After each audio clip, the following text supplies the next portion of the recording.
Higgs, Hoppe, and the Cycle of the State by Dan Sanchez. An audio Mises Daily, narrated by Clay Barnett.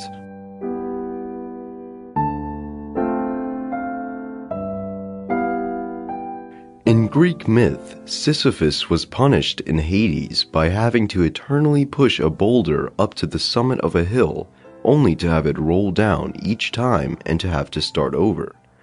This is an apt representation of the hopelessness of state revolution and reform, as can be revealed by bringing together the insights of two great libertarian anarchist scholars. Crisis and Leviathan. In one of the most justly celebrated contributions to the analysis of the state, Robert Higgs elaborated and empirically illustrated how public emergencies, including the manufactured variety, especially war-related emergencies, are generally used by states to excuse great expansions of tyrannical domestic power. Even if the emergency powers are leveled down after the crisis passes, they almost never go all the way down to pre-crisis levels. Thus, with every passing crisis, the state accumulates even more power. Higgs calls this the ratchet effect. Therefore, the more warlike and imperialistic, externally tyrannical, and thus more emergency-inducing is a state, the more it will tend to become internally tyrannical. Higgs' definitive book on the subject is titled Crisis and Leviathan. We may call this insight the Crisis and Leviathan thesis, CLT. See, for example, how especially the World Wars and the War on Terror led to huge domestic expansions of U.S. federal power and curtailments of American liberties. This thesis logically implies its obverse. Less belligerent states will tend to have fewer emergencies, and with fewer emergencies, the state will be less able to swell itself domestically and may even shrink. See, for example, how the Russian economy was able to liberalize and grow after Moscow let go of its empire and dropped its side of the Cold War, even though the US and NATO never really reciprocated. A complication concerning this thesis is that belligerent states also export crisis to the lands targeted by their belligerents. Targeted states can use the chronic state of crisis that results from such belligerence to easily whip up a bunker mentality among the populace, and thus to shore up and grow its own power. See, for example, the otherwise seemingly bizarre longevity of horribly oppressive communist regimes in Russia, Cuba, and North Korea under constant American threats and sanctions, especially as contrasted to the rapid reforms in communist China and Vietnam after the U.S. eased its antagonistic and murderous policies towards those countries. It is probably no coincidence that the Russians abandoned their communist regime not during Reagan's early saber-rattling phase, but only after the oft-forgotten U.S.-Russia détente initiated under Reagan and Thatcher was underway. The Paradox of Imperialism.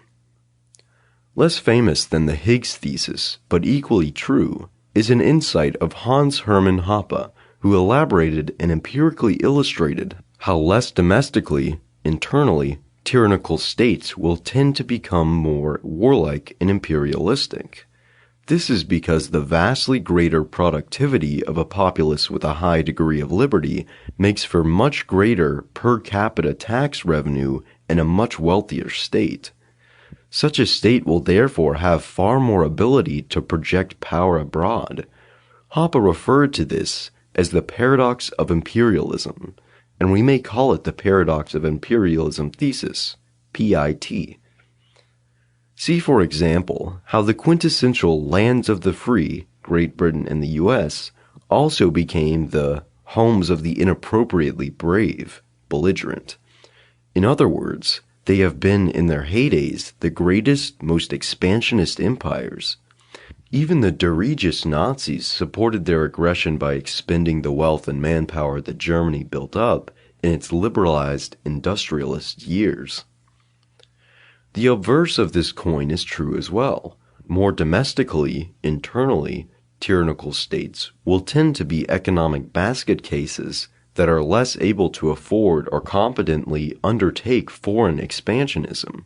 See, for example, how the dirigious Soviet Union was always on its back foot vis-a-vis the US throughout the Cold War. Since the ideology of its own subjects is the only chief constraint on state power, and since people are chiefly concerned with their own plight and very little with the plight of foreigners, it is generally only bankruptcy that will seriously limit foreign belligerence. This has been abundantly illustrated by history. When was the last time an economically thriving empire voluntarily contracted? Even the British Empire's splendid isolation phase was at best a slowdown in expansionism, if that, and not a contraction.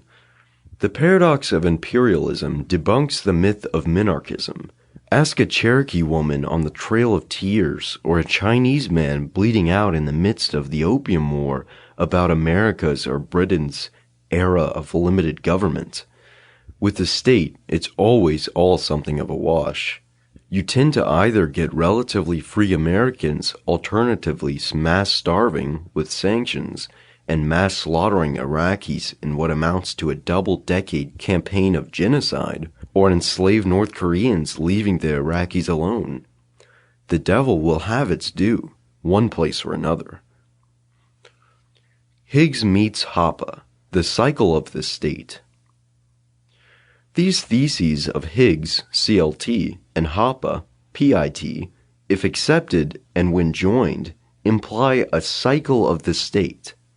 Light internal statism makes for heavy external statism, PIT, which makes for heavy internal statism, CLT, which makes for light external statism, PIT obverse, which makes for light internal statism, CLT obverse, and around we go. Now, this isn't some kind of iron law of state evolution. The Higgs and Hoppe theses only deal with ceteris paribus tendencies. Other factors always play a role and may counteract these tendencies, but the tendencies are real and knowable through reasoned incentive analysis. The cycle of the state shows the Sisyphean hopelessness of the state revolution and reform. Ideological change can reform a state domestically, but internal reforms tend to feed its state's external belligerence, which generally will eventually reverse the reforms anyway.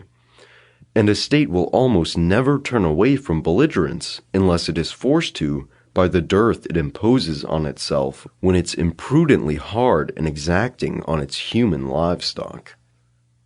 There can be no stable victory in the battle for limiting the state through revolution and reform, and therefore the state cannot be progressively reformed away, whether by existing regime or new, post-revolutionary one. The only winning move against the state is to not play its game. The only way to break the cycle of the state is to secede from it.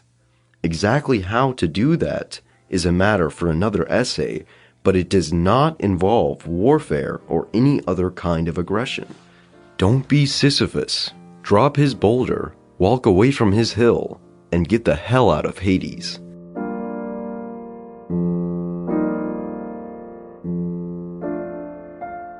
The Mises Institute hopes you have enjoyed this audio Mises Daily. For a world of free market literature, media, and discussion, visit Mises.org.